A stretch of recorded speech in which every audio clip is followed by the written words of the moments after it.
Assalamualaikum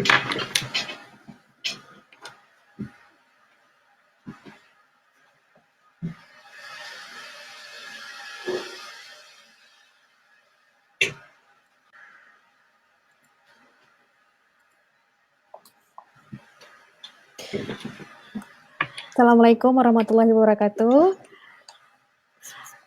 Mohon maaf kepada sister semua agak atas keterlambatan saya pada hari ini. Oke, saya akan memulai dengan membacakan Assalamualaikum warahmatullahi wabarakatuh. Bismillahirrahmanirrahim. Allahumma sholli ala sayyidina Muhammad wa ala sayyidina Muhammad. Kita panjatkan puji dan syukur kepada Allah Subhanahu wa taala, dan juga tak lupa membacakan salawat untuk Nabi besar kita, Nabi besar Muhammad Shallallahu Alaihi Wasallam, atas rahmatnya. Semoga kita mendapatkan syafaat beliau nanti di akhir Yaumul Nisa. Untuk kali ini saya perkenalkan diri, nama saya Firly Amelia, saya berdomisili di Martinez, kawasan California Utara, dan di sini sudah ada Mbak Umu Erliana. Assalamualaikum, Mbak. Waalaikumsalam warahmatullahi wabarakatuh, Mbak Firly. Bisa dengar saya ya? Iya.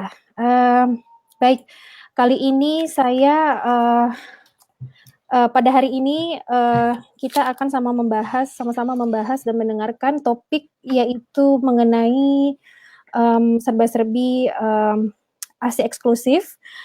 Dan di sini juga saya bersama Mbak Dewi sebagai streamer. Kita akan sama-sama nanti selama 1 jam ke depan membahas mengenai topik ini. Baik, sebelum saya memulai dan memberikan waktu kepada Mbak Umu, saya akan membacakan sedikit perjalanan pendidikan beliau. Saat ini beliau sedang menjalankan pendidikan doktoralnya di bidang Philosophy of Health Behavior di Indiana University, Bloomington. Kemudian beliau mendapatkan Bachelor Degree of Science in Health Nutrition di Universitas Brawijaya. Kemudian mengambil Master of Science di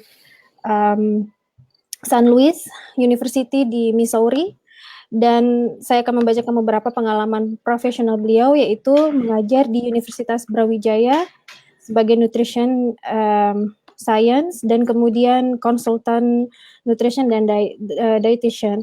Dan para sister semua, saya berharap kepada sister semua dapat berpartisipasi dalam topik kali ini, karena topik ini juga sangat bermanfaat, tidak hanya bagi ibu yang sedang menanti kelahiran bayi atau anak, tapi juga mungkin bagi orang tua yang mungkin nanti akan menghadapi keluarga yang akan memiliki bayi. Ya, saya berharap partisipasi dari sister semua. Baik, untuk tempat dan waktu saya berikan kepada Mbak Umu. Silakan, Mbak Umu. Ya, terima kasih Mbak Firly. Assalamualaikum warahmatullahi wabarakatuh. Ya, seperti yang disebutkan oleh moderator tadi, bahwa saat ini saya sedang stay di Bloomington, Indiana, tahun kedua PhD program di bidang health behavior, dan memang penelitian saya terfokus pada ASI atau air susu ibu. Nah, mungkin sebelum kita membahas mengenai ASI, pada slide berikutnya, di slide berikutnya itu kita bisa lihat bahwa kenapa sih kita itu harus memberikan ASI gitu ya.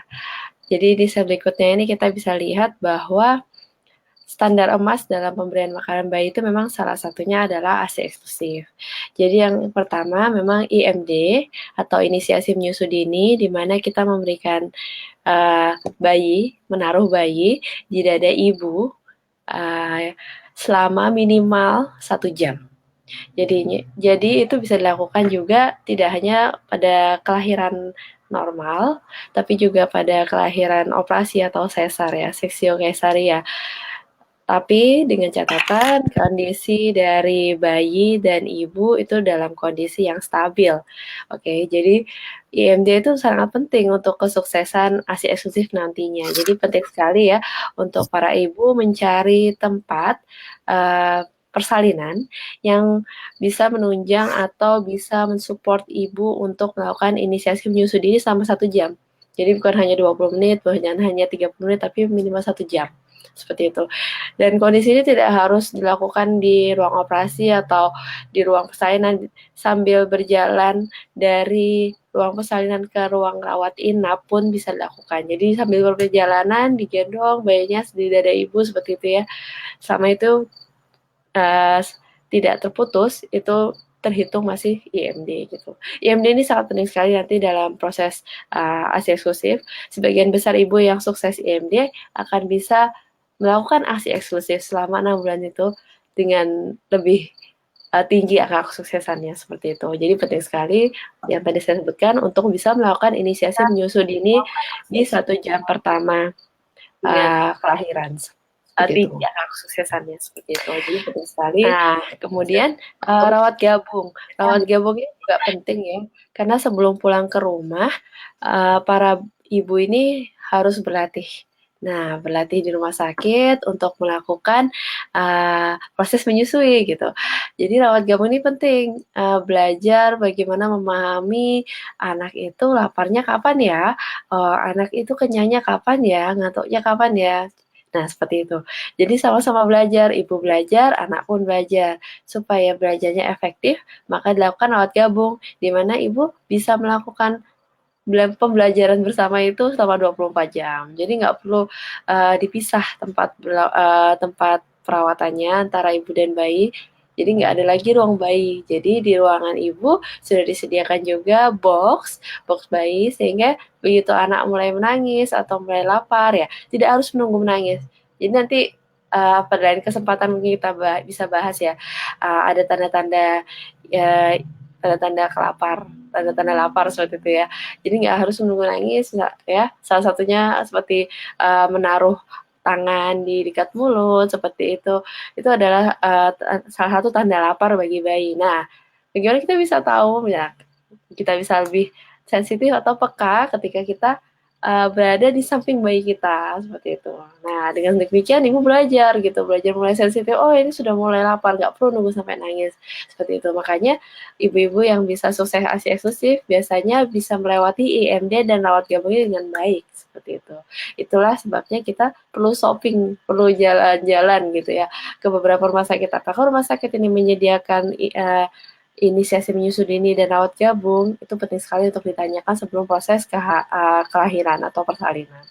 Nah, jadi itu standar emas yang pertama. Jadi ibu, anak mengalami 1 jam pertama kehidupan anak itu bersama ya. Anak ditaruh di ibu, kemudian dilanjutkan dengan rawat gabung 24 jam bersama. Kemudian yang kedua pastinya diberikan ASI eksklusif selama 6 bulan pertama. Nah, jadi ASI eksklusif itu apa sih? ASI eksklusif itu kita hanya memberikan ASI saja, bahkan air pun tidak, air putih pun tidak seperti itu ya. Hanya memberikan ASI saja selama 6 bulan. Tidak boleh memberikan pisang, nasi, air putih, kecuali obat-obatan dan vitamin ya. Karena obat-obatan dan vitamin memang dibutuhkan dan itu bukan pengganti makanan ya. Seperti itu. Jadi kalau sakit jangan sampai saya ini ASI eksklusif nggak mau ngasih obat gitu ya. Nah itu nggak bisa gitu. Jadi kalau ada suatu penyakit atau suatu masalah kesehatan harus segera ditangani, itu tidak akan membatalkan ASI eksklusif seperti itu ibu-ibu ya di sini atau mbak-mbak di sini yang lagi persiapkan gitu ya.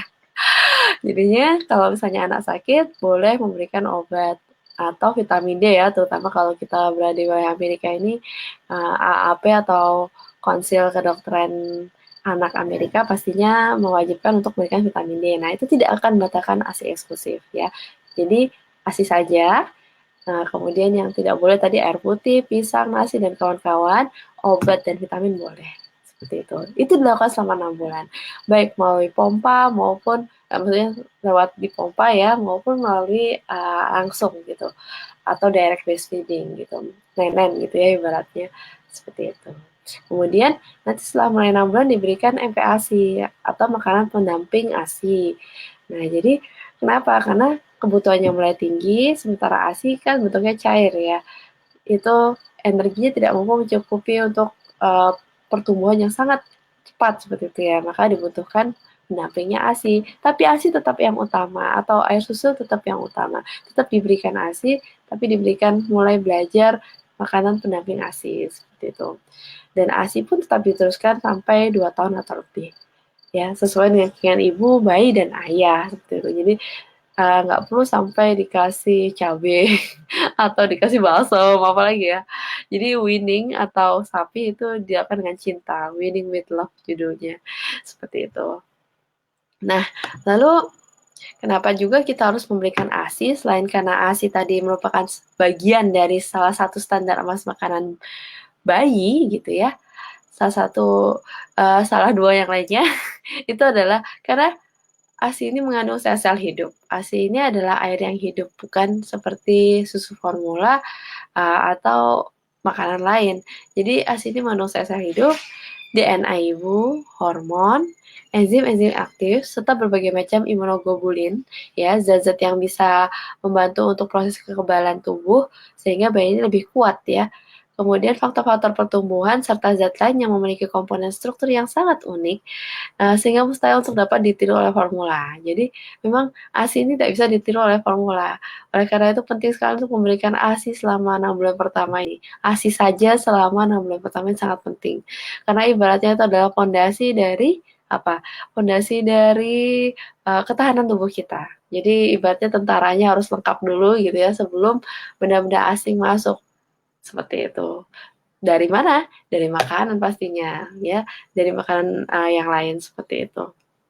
Nah, kemudian manfaat lainnya kenapa kita harus memberikan ASI itu adalah karena satu-satunya makanan yang lengkap di dunia ini yang gizinya dan energinya lengkap itu adalah ASI. Jadi belum ada yang bisa menyamai ASI seperti itu. Meskipun susu formula hampir mirip ya, tapi itu masih hampir. Komposisinya sulit untuk membuat atau meraciknya. Kemudian perlindungan optimal terhadap berbagai penyakit.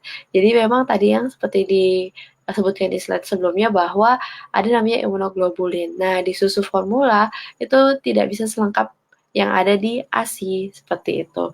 Jadi anak-anak yang diberikan ASI jauh lebih sehat, lebih kuat ya dibandingkan dengan anak-anak yang diberi susu formula atau makanan lainnya. Kemudian ASI itu meningkatkan kecerdasan. Nah, ini sudah melalui proses penelitian yang panjang ya. Jadi, memang air susu ibu karena gizinya lengkap sehingga bisa membantu dalam proses pertumbuhan yang optimal bagi otak. Itulah kenapa anak-anak ASI biasanya lebih cerdas seperti itu. Kemudian meningkatkan perkembangan emosi karena di sana ada proses menyusui. Di proses menyusui itu biasanya akan terbentuk bonding ya atau ikatan antara ibu dan anak sehingga emosi anak tuh jauh lebih stabil dibandingkan dengan anak-anak yang tidak diberikan ASI seperti itu.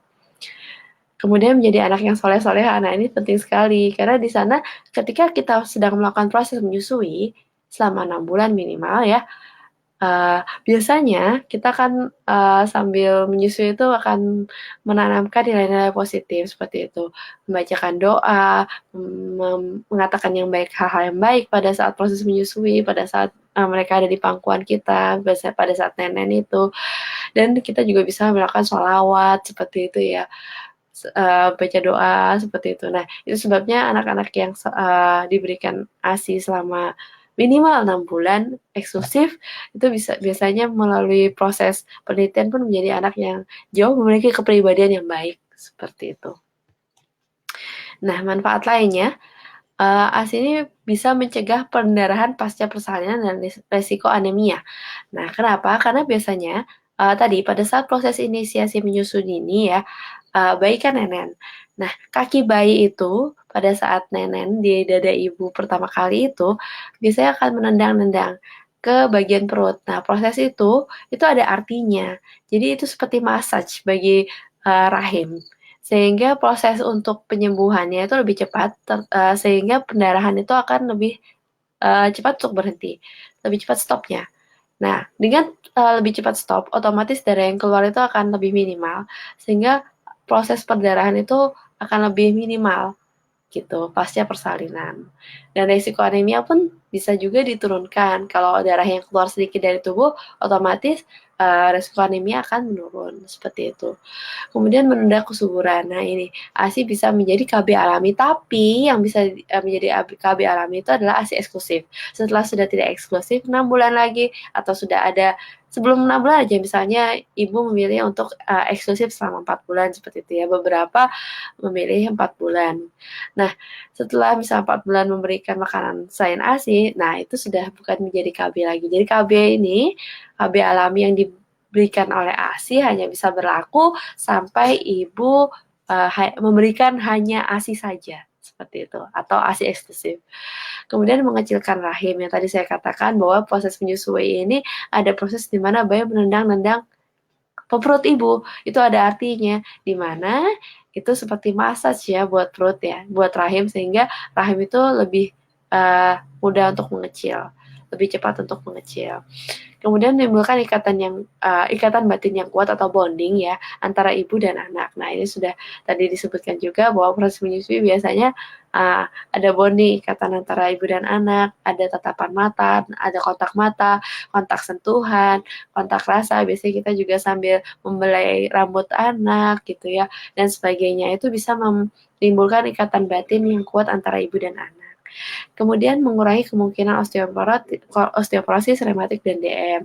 Mengurangi resiko penyakit kanker. Ini pun sudah banyak sekali penelitiannya.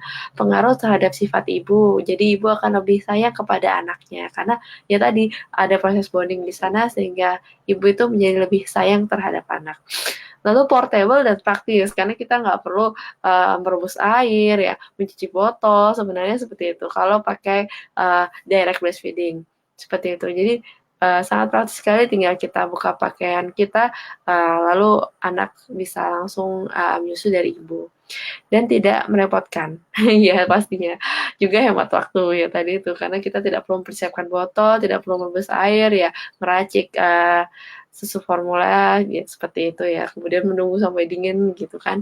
Jadi sangat hemat waktu sekali, tinggal buka lalu anak bisa langsung minum dari payudara ibu.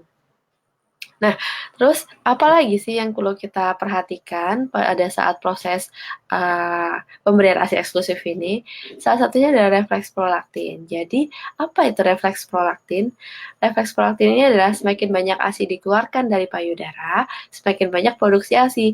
Jadi, payudara kita itu bukanlah gudang. Dia adalah pabrik. Ketika keluar ASI dari sana, maka dia akan mulai produksi kembali seperti itu. Jadi bagaimana untuk meningkatkan jumlah ASI? Salah satunya adalah dengan cara semakin sering menyusui anak kita seperti itu. Jadi penting sekali untuk para ibu semakin sering untuk memberikan ASI. Kalau misalnya ingin meningkatkan jumlah produksi ASINya. Seperti itu. Nah, hormon prolaktin ini itu bisa menekan fungsi indung telur. Nah, inilah yang menjadi metabolisme ya.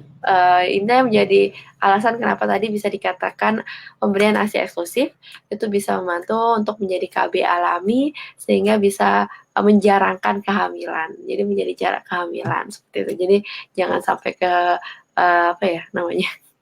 Jangan sampai pada saat masih punya bayi kemudian tidak memberikan ASI eksklusif akhirnya hamil lagi berapa bulan kemudian seperti itu kan. Nah, dengan adanya ASI eksklusif maka hal itu bisa dihindari seperti itu. Kemudian selain refleks prolaktin ada juga refleks oksitoksin. Nah, apa bedanya? Kalau tadi refleks prolaktin itu ibaratnya kita yang mekanik ya, semakin banyak ASI yang dikeluarkan dari payudara, maka akan semakin banyak ASI yang diproduksi. Nah, kalau refleks oksitoksin ini refleksnya berupa isapan bayi. Nah, dengan adanya hisapan bayi dari mulut ke puting ibu, maka akan merangsang bagian belakang kelenjar hipofisis yang ada di otak kita. Kemudian terproduksilah atau dikeluarkanlah hormon yang namanya oksitoksin ini.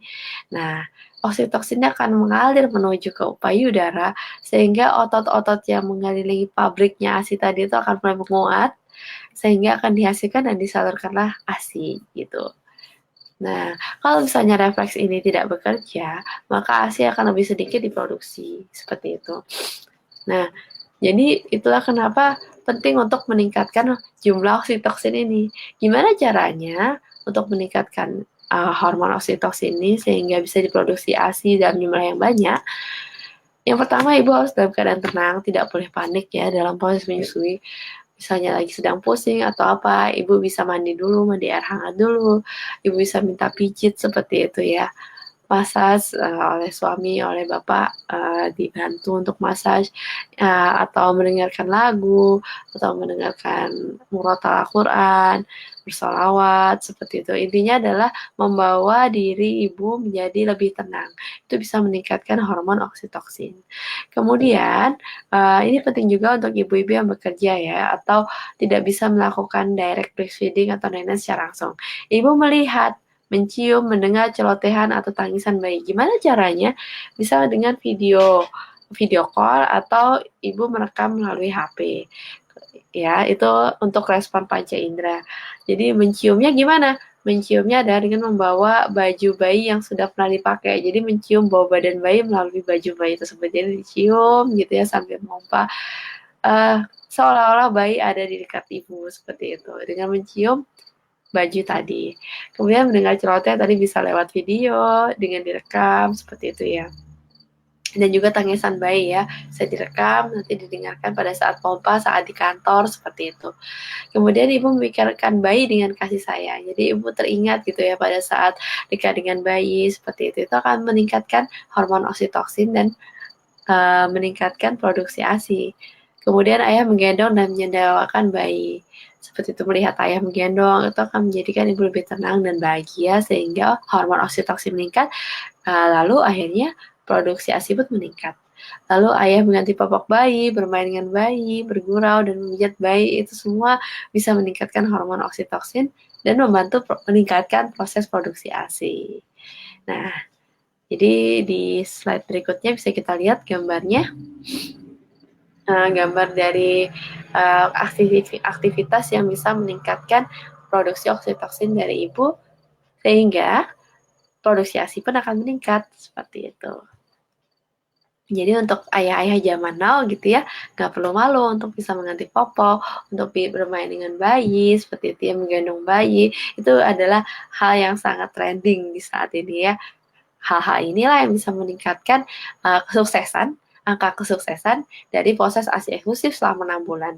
Seperti itu. Nah, sebaliknya, apa sih hal-hal yang mengurangi oksitoksin kita harus hindari ini, yaitu takut bentuk payudara berubah dan takut gemuk. Beberapa orang bilang begitu ya, padahal saya sendiri ya, justru proses menyusui itu adalah proses yang melelahkan. Sehingga saya merasa, iya makan iya, mungkin agak banyak, tapi jatuhnya boro-boro gemuk gitu. Saya malah sebaliknya malah karena kelelahan itu akhirnya berat badan cepat menurun gitu ya. Akhirnya bisa cepat kembali ke berat badan sebelum hamil seperti itu. Jadi proses menyusui ini bisa membantu untuk diet alami sebenarnya. Karena proses menyusui itu adalah proses yang cukup menyerap energi ya, menguras energi seperti itu. Jadi nggak perlu takut gemuk dan tidak perlu takut bentuk payudara berubah seperti itu. Kemudian ibu bekerja. Nah, ini juga bisa mengurangi oksitoksin karena biasanya di kantor itu stres, lelah, kemudian lupa untuk melakukan pumping yang teratur. Jadi seperti yang saya katakan tadi bahwa penting untuk memompa ASI secara teratur karena sekali lagi payudara kita itu bukanlah gudang ASI tapi dia pabrik ASI. Jadi harus dikeluarkan sehingga jumlah produksinya terus-terusan keluar gitu ya, naik. Nah, untuk melakukan itu nanti perlu dilakukan koordinasi juga dengan teman-teman sekantor dan pimpinan ya, karena memang melakukan pumping itu nggak bisa pada saat waktu break atau istirahat aja, tapi biasanya bisa kadang-kadang juga menyita waktu kerja sebetulnya, sehingga memang perlu dilakukan koordinasi antara pimpinan dan juga kolega di kantor. Kemudian ibu merasa atau takut ASInya tidak cukup. Nah, ini nanti kita harus pelajari bahwa tanda-tanda ASI cukup itu bukan bayi rewel, bukan bayi nangis, tidak seperti itu. Jadi tanda-tanda ASI cukup itu adalah bayi ketika dilihat popoknya seperti itu ya, itu minimal dia 5-6 kali basah seperti itu. Kemudian berat badan bayi masih sesuai dengan kartu menuju sehat atau grafik. Nah, selama dua indikator ini memenuhi, berarti ASI cukup seperti itu. Jadi ada yang bilang kalau misalnya bayi nangis-nangisan terus itu karena ASInya nggak cukup. Jadi bayi nangis itu bukan hanya karena lapar, tapi banyak hal lain di luar sana yang bisa membuat bayi menangis. Misalnya terlalu terang, sebaliknya terlalu gelap, seperti itu. Terlalu panas, terlalu dingin, kemudian gatal ya karena gigitan serangga atau gatal karena hal lainnya, kemudian ada suara-suara distraksi yang lainnya. Jadi bukan hanya karena makan gitu. Jadi bukan berarti kalau misalnya sudah menenen kok masih aja nggak masih aja rewel, coba cek popoknya apakah basah, coba cek bajunya apakah basah, ataukah terlalu panas, ataukah terlalu dingin, dan seterusnya seperti itu. Jadi ibu tidak perlu merasa takut ASI ibu tidak cukup selama indikator kecukupan ASI berupa popok yang kering, popok yang basah tadi 5-6 kali sehari itu terpenuhi, dan juga berat badan bayi sesuai dengan grafik ya. Kemudian ibu merasa kesakitan terutama saat menyusui. Nah, ibu tidak perlu merasa kesakitan saat menyusui jika posisinya perlekatannya benar. Nah, itu perlu memang latihan ya, perlu latihan, dan kalau misalnya dibutuhkan maka bisa datang ke konselor atau konsultan laktasi seperti itu. Ibu merasa sedih, cemas, marah, kesal, dan bingung. Nah, ini bisa menekan jumlah oksitoksin yang dihasilkan di otak kita gitu ya. Karena sedih, cemas, marah, kesal, dan bingung ini bisa menjadi stres ya ibunya. Akhirnya kalau stres apa? Ya tadi itu, akhirnya hormon oksitosin turun. Jadi oksitosin itu akan meningkat kalau sebaliknya bahagia, tenang, seperti itu ya. Kemudian malu menyusui. Nah, beberapa orang malu menyusui seperti ya, terutama mungkin tempat umum. Nah, saat ini memang beberapa lokasi seperti airport, kemudian mall, itu sudah disediakan tempat menyusui. Jadi, tidak perlu takut untuk menyusui seperti itu. Suami atau keluarga kurang mendukung dan mengerti ASI. Nah, ini penting sekali, oleh karena itu sebelum proses persalinan, orang keluarga terdekat, nenek, ibu mertua, atau ibu kandung, kemudian suami itu perlu mengetahui keuntungan memberikan ASI secara eksklusif dibandingkan susu formula. Itu sebabnya penting juga untuk datang ke kelas-kelas kehamilan bersama, seperti itu ya. Bukan hanya ibu saja yang pandai, tapi juga ayah atau juga nenek, seperti itu ya.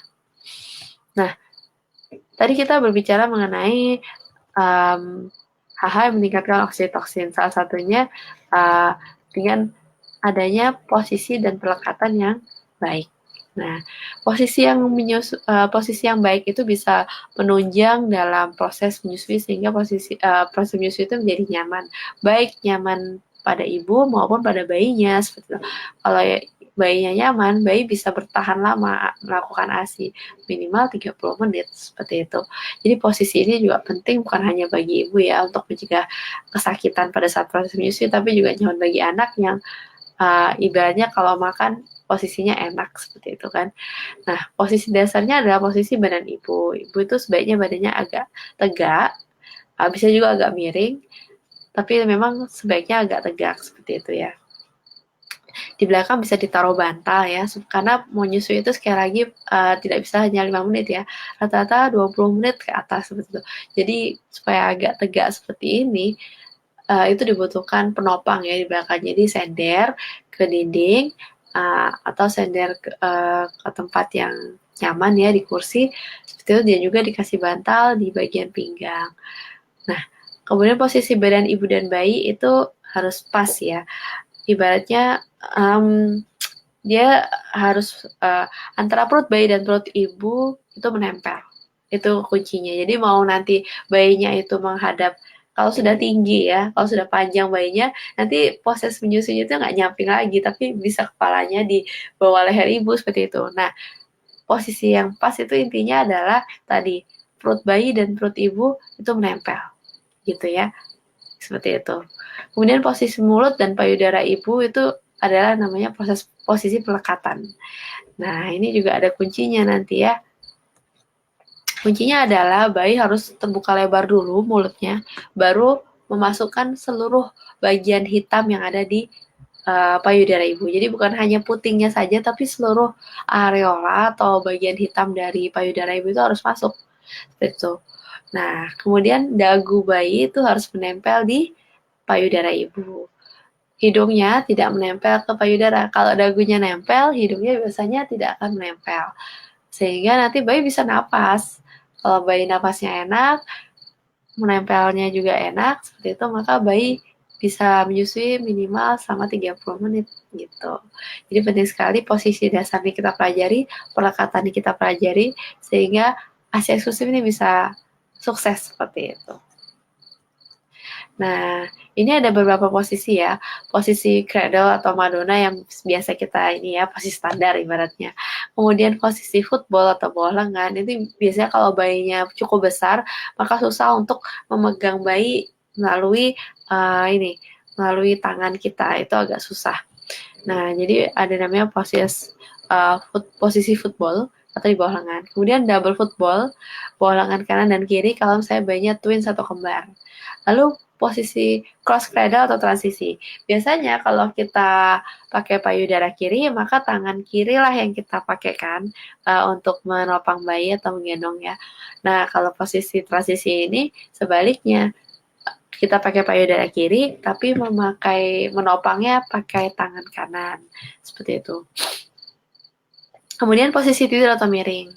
Jadi boleh menyusui sambil tidur atau miring selama tadi itu bagian mulut bayi itu terbuka lebar, kemudian seluruh payudara ibu yang berwarna hitam atau areola, tidak hanya puting itu masuk ke dalam mulut bayi.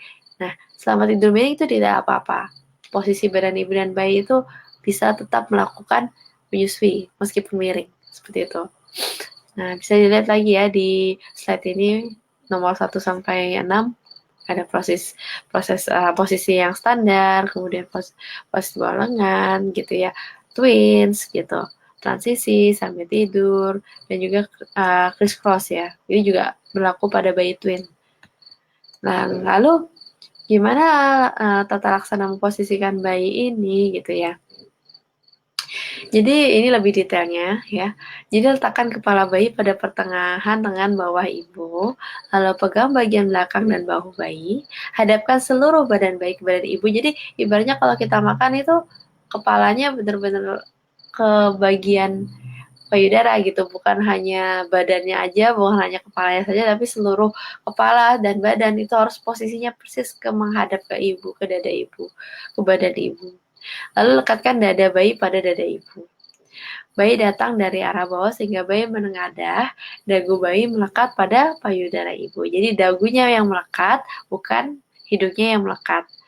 Ya, jauhkan hidung bayi dari payudara, kepala bayi tidak terletak di siku ibu.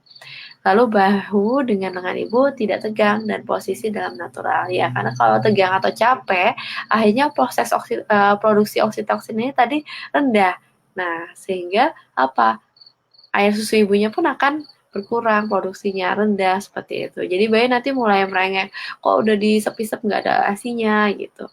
Jadi penting sekali ya untuk bisa posisi senyaman mungkin sehingga ibu pun dalam posisi nyaman, posisi duduknya. Nah, kemudian dagu bayi melekat pada payudara ibu. Dada bayi melekat pada dada ibu. Ini penting sekali untuk diingat ya. Jadi seluruh badan bayi memang harus menghadap kepada ibu, bukan hanya kepalanya saja, bukan hanya badannya saja, tapi kepala, badan sampai kaki itu harus lurus, harus menghadap ke ibu semua, seperti itu. Nah, kemudian ini gambarnya ya. Jadi ini adalah proses pelekatan yang benar dan posisi yang benar. Bisa dilihat chin to breast, chest to chest, gitu ya. Dada ke dada, dagu ke payudara ibu, seperti itu. Nah, ini. Kemudian pelekatan yang baik itu seperti apa sih gitu kan? Bayi mendongak. Jadi bayi mendongak, hidungnya berhadapan dengan puting susu di atas bibir bayi, dagu melekat di payudara, puting diarahkan ke langit-langit mulut bayi. Jadi saking besarnya puting ibu itu bisa dimasukkan sampai ke langit-langit mulut bayi gitu. Nah, gimana caranya supaya seluruh areola yang besar itu bisa masuk? Jadi harus dirangsang dulu bibir bawah bayi itu. Entah dikasih sedikit ASI kita, kemudian dikasih ke sampingnya gitu. Atau kadang-kadang pakai jari kita gitu ya. Jadi bayi itu akan mangap sebesar-besarnya. Jadi tunggu sampai mulut bayi buka lebar, barulah payudara kita masukkan ya. Bukan hanya puting, tapi payudara yang bagian hitam itu benar-benar kita masukkan. Karena kalau hanya puting saja itu akan menyebabkan puting lecet. Nanti puting lecet itu akan berkembang menjadi penyakit yang lainnya. Seperti itu. Dan juga kalau misalnya puting ini tidak maaf bagian aerola yang hitam ini dari payudara ibu tidak masuk semua, itu nanti akan tersisa ya asinya. Itu bisa menyebabkan bengkak. Bengkak ini menjadi hangat ya badan ibu, bisa demam seperti itu. Nah itu tidak baik. Nanti bisa macam-macam penyakitnya, bisa lecet. Jadi pelekatan ini penting, mulai dari lecet nanti terus sampai bernanah seperti itu ya kadang-kadang. Jadi penting sekali untuk belajar posisi dan pelekatan ini. Karena kalau misalnya posisi dan pelekatan ini sudah nggak baik, susah untuk bisa mencapai ASI eksklusif selama 6 bulan. Seperti itu. Karena nanti kecukupan dari ASINya pun akan berkurang seperti itu ya, karena bayi tidak nyaman untuk minum karena akhirnya berat badannya tidak mencapai berat badan yang seharusnya. Itu bisa jadi seperti itu. Jadi penting ya perlekatan yang baik ini. Nah, ini dia AMBD. Aerola bagian atas, aerola itu adalah payudara kita yang bagian hitam. Jadi bukan hanya puting, tapi juga sekitar puting itu yang berwarna hitam. Itu namanya aerola. Jadi aerola bagian atas lebih banyak terlihat daripada bagian bawah. Kemudian mulut terbuka lebar, jadi benar-benar harus terbuka lebar, dan pipinya menggembung, bukan mengempot. Jadi pas gitu, itu mulutnya kalau terbuka lebar biasanya pipinya akan menggembung. Lalu bibir bawah bayi terputar keluar. Nowhere ya. Nowhere apa nowhere? Jadi harus nowhere. Saking besarnya kan. Jadi itulah tanda-tandanya. Lalu dagu bayi tadi menempel pada payudara, hidungnya menjauhi payudara. Ini adalah standar pelekatan yang baik. Seperti itu. Kalau sudah dilakukan ini biasanya lecet itu akan berkurang. Tapi memang sekali lagi perlu belajar ya. Sama-sama belajar. Saya pun awal-awal beberapa hari pertama itu sempat lecet. Jadi pakai nipple cream juga seperti itu karena memang susah untuk membuat bayi itu membuka lebar. Dia belajar, kita pun belajar seperti itu. Ayo buka mulutnya lebar-lebar itu butuh butuh latihan. Dia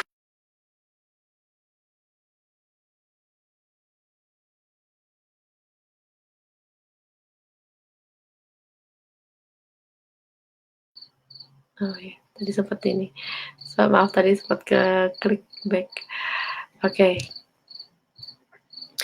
Nah, kita lanjutkan. Nah, tadi ini, tanda-tanda bayi lapar. Ini penting sekali ya. Jadi kita nggak perlu menunggu sampai menangis, bayi menangis. Jadi sebelum menangis, harusnya kita sudah berikan ASI. Jadi membuka mulut jika bibir bawah, dagu, atau pipinya disentuh. Kita sentuh gitu ya, bibir bawah, dagu, pipi, seperti itu. Itu mulai dia nah buka mulut, berarti dia sudah mulai lapar. Bayi sudah mulai lapar. Kemudian tadi membuka mulut dan menjilat atau masukkan tangannya gitu. Jadi seperti ini, masukkan tangannya, menunjukkan gerakan-gerakan misap dengan mouth dan lidahnya seperti itu kode ya, kode kalau saya ini udah lapar loh gitu. Jadi nggak perlu nunggu sampai nangis lagi. Memutarkan kepalanya ke arah payudara jika digendong. Nah kalau kita gendong dia pengennya ke payudara terus, itu berarti sudah mulai lapar. Melakukan gerakan-gerakan halus dan mengeluarkan suara bergerak-gerak seperti itu ya, sudah mulai gelisah, itu kan tanda-tanda bayi lapar. Lalu menangis. Nah, ini menangis itu adalah sudah menjadi apa ya?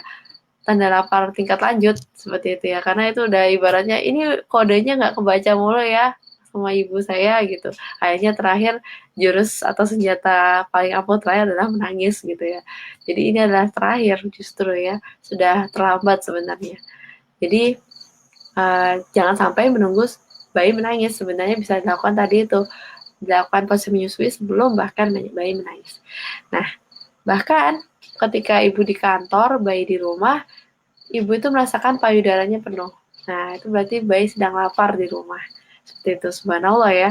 Ini adalah salah satu mekanisme yang tidak bisa didapatkan ketika kita memberikan susu formula, yaitu ibu merasakan payudaranya penuh. Seperti itu. Jadi ketika di rumah mungkin diberikan ASI seperti itu ya, sedang lapar bayinya, maka payudara ibu itu mulai mengisi ketika di kantor seperti itu atau di tempat lain seperti itu. Subhanallah. Kemudian bayi itu akan berhenti sendiri menyusui. jika ia merasa kenyang dan puas. Jadi nggak perlu kita pindahkan dari payudara kiri ke kanan. Habiskan dulu payudara kiri, baru kemudian pindah ke payudara kanan jika bayi memang masih ingin. Jadi nggak perlu sampai harus kita hentikan seperti itu ya. Dan bayi pun biasanya dengan satu payudara pun itu akan tertidur pulas dan nyaman dalam dekapan ibu. Terus gimana dong payudara yang kanan penuh gitu ya? Waktu saya dulu saya pakai seperti cup gitu, yang bisa menampung ASI. Jadi waktu sebelah kiri disusui, dipakai untuk menyusui, sebelah kanan itu akan menetes kan. Nah, tetesannya itu nanti bisa diminumkan pada saat bayi bangun dengan menggunakan sendok. Seperti itu, sendok kecil. Atau kalau sudah agak besar bisa pakai gelas loki gitu, tapi saya pakai sendok waktu itu. Atau juga ada botol yang ujungnya itu bentuknya seperti sendok. Jadi masuk ke botol itu bukan rod ya, tapi ujungnya itu bentuknya seperti sendok. Diberikan sedikit demi sedikit seperti itu. Nah, jadi nggak perlu untuk menghentikan proses menyusui pada bayi. Jadi kalau misalnya bayi sudah kenyang atau puas, dia akan berhenti sendiri, pun kadang sampai tertidur pulas seperti itu. Kemudian, kapan kita harus menghentikan proses menyusu? Jika posisi badan bayi atau perlekatannya tidak tepat. Jadi hentikan menyusui karena itu bisa menyebabkan ibu lecet putingnya gitu ya. Tapi jangan cepat-cepat juga gitu, harus dengan sopan gitu ya. Ibaratnya lagi makan, saya lagi makan kok diambil makanannya gitu kan. Jadi harus pelan-pelan juga melepaskan payudara pada saat proses menyusui itu. Jadi menggunakan kelingking dimasukkan ke mulut bayi, kemudian dilepaskan tekanannya pelan-pelan seperti itu ya. Nah, ini juga penting ya, proses berikutnya setelah kita berbicara tentang proses menyusui adalah proses menyendawakan. Nah, jadi gimana sih cara menyendawakannya benar? Yang pastinya tegakkan bayi ya yang di sebelah kiri. Kemudian kepala bayi di pundak sampai lambungnya akan tertekan oleh bahu dan pundak lalu ditepuk-tepuk. Jadi nggak asal diplek doang ya, tapi juga harus posisi lambungnya itu lurus seperti itu ya, tertekan oleh bahu kita. Seperti itu. Ditepuk-tepuk, kemudian cara kedua, kalau misalnya bayi sudah bisa duduk ya, ini kalau misalnya belum duduk, tadi kan kita taruh di bahu ya, seperti itu. Kalau sudah bisa duduk, kita bisa dudukkan dia di pangkuan, lalu kita letakkan salah satu telapak tangan ibu di perut bayi dan satunya di punggung, seperti itu.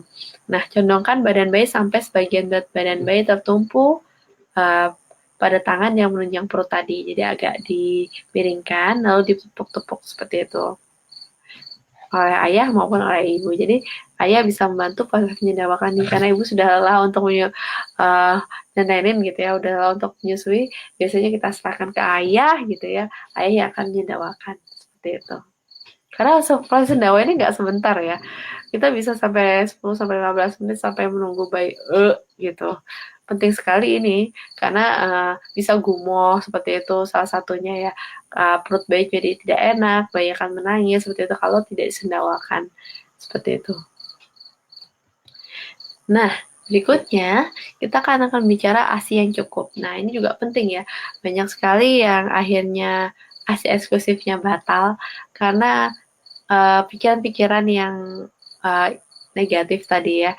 Karena salah satunya adalah berpikir bahwa ASI-nya tidak cukup seperti itu. Padahal, nah seperti yang tadi saya sudah sebutkan di awal, ASI itu cukup jika berat badan bayi terus meningkat. Jadi berat badan bayi itu secara alami akan meningkat. Kemudian bayi tenang dan rileks gitu ya, karena sudah kenyang, ASI-nya cukup kan. Kemudian buang air kecil yang saya katakan tadi 5-6 kali per hari. Jadi ketika kita ganti popok, itu kan rata-rata bayi itu 4 jam sekali, 5 jam sekali ya. Saya sih dulu 4 jam sekali itu udah penuh ya, sudah mulai penuh seperti itu. Jadi setiap hari itu dilihat bahwasanya buang air kecilnya sudah 5-6 kali sehari, itu berarti ASI-nya sudah cukup seperti itu. Kemudian buang air besar. Nah, kadang buang air besar ini tidak harus setiap hari. Jadi karena ASI ini diserap secara maksimal, otomatis sisanya itu sangat sedikit sekali. Jadi bayi itu tidak setiap hari buang air besar. Menunggu sampai penuh, sampai sudah mulai mencapai refleksnya untuk bisa mengeluarkan di usus besar, nah barulah keluar. Jadi memang bayi ASI tidak selamanya akan buang air besar 2 kali atau lebih selama per hari gitu, atau tidak harus setiap hari, intinya seperti itu. Jadi bisa 3 hari sekali, bahkan ada 5 hari sekali seperti itu. Jadi tidak perlu khawatir ya kalau bayi itu sembelit atau apa gitu, bukan karena itu, tapi karena memang ASI ini ampasnya sedikit, sisanya sedikit karena diserap secara maksimal, maka tumpukannya itu menjadi sedikit sehingga tidak bisa buang air besar setiap hari seperti itu. Tapi ada juga yang buang air besar setiap hari. Intinya adalah uh, tidak perlu takut atau khawatir mengenai buang air besar ini. Selama buang air kecilnya cukup, kemudian berat badan bayi juga meningkat, itu sudah menjadi salah satu indikator. Kemudian, nah ini ada yang disebut dengan cairan prelakteal. Nah, apa itu cairan prelakteal? Biasanya cairannya yang diberikan pada bayi sebelum ASI keluar. Seperti itu. Yang tadi saya katakan bahwa ini bisa membatalkan ASI eksklusif. Jadi sekali lagi perlu ditekankan bahwa ASI eksklusif adalah memberikan ASI saja, termasuk tidak boleh memberikan air putih, tidak boleh memberikan pisang, tidak boleh memberikan apapun ya, roti, nasi, seperti itu ya. Nah, biasanya cairan ini diberikan bahkan sebelum ASI keluar loh. ASI kok nggak keluar-keluar. Nah, ini juga nanti akan bisa menjadi suatu yang menarik gitu ya. Bahwasanya memang pada saat awal-awal kelahiran bayi, itu ASI nggak mungkin akan muncrat-muncrat banyak. Kenapa? Karena memang lambung bayi masih kecil, sebesar kelereng. Otomatis ASI diproduksi sebesar lambung bayi. Jadi jangan dibandingkan ASI antara jumlah produksi ASI antara ibu yang baru lahir hari ini dengan ibu yang sudah bayinya umur 2 bulan sampai 3 bulan. Pasti berbeda karena memang Allah sudah menciptakan antara mekanisme produksi ASI dengan ukuran lambung bayi itu seimbang. Jadi ketika jumlahnya sedikit itu karena lambung bayi itu memang masih kecil sebesar kelereng. Jadi itulah memang menjadi selanya ya, kesempatan gitu buat para orang-orang lain gitu ya, atau siapa yang tidak mendukung ASI eksklusif ini untuk berbicara bahwasanya waduh itu nggak keluar ASInya gitu, udah dikasih aja apa gitu, nanti bayinya nangis, nanti bayinya sakit, seperti itu. Padahal pada saat lahir pun bayi masih membawa cadangan makanan pada saat di perut ibu gitu ya. Jadi bayi bisa sebenarnya sampai 2 sampai 3 hari itu bertahan sebenarnya.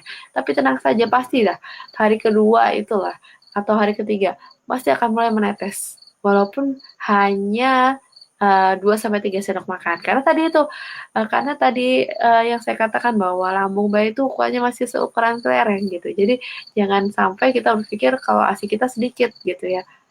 Ya, seperti itu. Nah, cairan prelakteal yang biasa diberikan sebelum ASI keluar itu berbahaya. Karena bayi akan bisa terkena infeksi. Bayi itu baru saja steril ya di perut ibu, kemudian keluar imunnya atau kekebalan tubuhnya itu masih rendah karena tentaranya ibaratnya belum lengkap gitu ya. Akhirnya dikasihkanlah makanan asing berupa cairan prelakteal ini. Bisa berupa pisang, bisa berupa air putih, atau susu formula ya, atau susu sapi seperti itu. Nah, hal-hal seperti itu yang bisa menyebabkan bayi infeksi dan juga bisa terkena alergi serta intoleransi. Seperti itu. Intoleransi itu ibaratnya jumlahnya sedikit saja bisa menyebabkan intoleransi seperti itu. Kalau alergi itu kadang jumlahnya agak tinggi ya. Jumlahnya agak tinggi, saya memberikan susu sapi jumlahnya tinggi, itu bisa menyebabkan alergi seperti itu. Intoleransi itu memang karena murni karena enzimnya memang tidak diproduksi. Karena memang masih sedikit enzim yang diproduksi oleh bayi, enzim untuk mencerna susu ini. Makanya memang sebaiknya memang yang diberikan bukan susu sapi gitu kan, susu ibu gitu ya. Karena memang hormon untuk mencerna susu sapi itu masih sedikit. Jadi memang bukan direkomendasikan lagi, tapi memang tidak boleh sebaiknya memberikan susu sapi di bawah umur 1 tahun. Kemudian cairan prelakteal ini itu bisa mengganggu proses menyusui. Kenapa? Karena akhirnya bayi kenyang. Bayangkan perut bayi masih kecil gitu ya, kemudian diisi sesuatu. Akhirnya ya udah penuh gitu. Akhirnya pada saat ASI ini keluar, ASInya keluar gitu ya. Hari kedua atau hari ketiga ya udah kadang dikasih sesuatu gitu. Akhirnya bayinya kenyang, nggak mau minum ASI lagi. Itu berbahaya. Kemudian bingung puting gitu ya. sukar untuk pelekatan. Bingung puting ini biasanya disebabkan karena bisa juga karena dot, seperti itu ya, penggunaan dot. Lalu bayi lebih sedikit menyusui, ya itu karena tadi kenyang, akhirnya udah nggak mau nyusuin lagi, nggak terlalu berselera untuk menyusui lagi. Kemudian lebih suka untuk memantapkan menyusui, ya karena tadi tuh semakin jarang proses menyusui, akhirnya proses latihannya sedikit kan. Kalau tadi kita proses latihannya banyak karena bayi lapar, otomatis pada saat pulang sudah mulai terlatih itu proses menyusuinya. Jadi 2-3 hari pertama di rumah sakit itu adalah proses belajar, saling belajar untuk bisa menyusui bagaimana posisi yang enak, seperti itu ya. Nah, kalau misalnya sampai ada cara perilaku ini, bisa mengauk proses belajar itu tadi ya, seperti itu. Nah, berikutnya adalah apakah ibu bekerja itu bisa melakukan ASI eksklusif? Jawabannya pasti bisa gitu. Memang yang terbaik adalah bayi dibawa ke tempat kerja. Nah, bisa nggak sih kayak gitu? Nggak bisa semuanya ya seideal itu. Tapi lalu apa alternatif lainnya kalau misalnya saya tidak bisa membawa bayi saya ke tempat kerja? Yaitu menabung ASI perah. Saya katakan tadi, memompa ASI di tempat kerja. Seperti itu. Jadi saat ibu bekerja, bayi yang ada di rumah itu bisa diberikan ASI yang diperah ibu di hari sebelumnya. Seperti itu. Nah, gimana caranya memerah ASI seperti itu ya? Jadi yang pertama adalah menggunakan jari tangan. Kemudian yang kedua menggunakan pompa ASI ya. Pompa ASI ini biasanya menggunakan baterai. Nah, kalau saya sendiri sih menggunakan listrik. Alhamdulillahnya perlu mungkin informasi bahwa di Amerika ini buat yang memakai asuransi ya, itu gratis ya pompa. Jadi bisa diklaim ke asuransi itu bahkan saya waktu itu 2 bulan sebelum kelahiran gitu. Nah, maksimal intinya 3 minggu lah. Ada yang beberapa polisinya itu adalah 3 minggu sebelum kelahiran. Jadi di sini sangat pro sekali ya untuk memberikan ASI eksklusif, sehingga pompa pun diberikan gratis seperti itu. Jadi kita tinggal bilang ke dokter kita, dokter kandungan kita, nanti dokter kandungan akan meresepkan. Atau juga nanti kalau kita hubungi salah satu agen asuransi ya, kita telepon, nanti mereka akan memberikan toko-toko yang memang ditunjuk untuk bekerja sama dengan asuransi tersebut, sehingga kita bisa pesan kita mau merek apa, model apa, itu semua akan dipenuhi gratis, 100% gratis, termasuk sampai ongkos kirimnya pun waktu itu saya gratis gitu. Jadi tidak perlu takut ya. Jadi penting sekali ya untuk bisa memompa dengan baik ini atau memerah ASI dengan tangan dengan baik ini, karena untuk bisa menunjang produksi ASI tadi ya, karena semakin sering dikeluarkan ASI itu semakin banyak jumlahnya. Seperti itu. Jadi harus dikeluarkan, harus berusaha untuk dikeluarkan sebisa mungkin atau sesering mungkin. Seperti itu. Meskipun di kantor harus dikeluarkan. Yaitu tadi melalui pompa, kalau tidak bisa menyusui kepada bayi secara langsung. Nah, ini adalah berikutnya adalah cara memerah ASI dengan jari atau tangan. Jadi, letakkan ibu jari di tepi atas areola pada posisi pukul 12 seperti ini. Ya.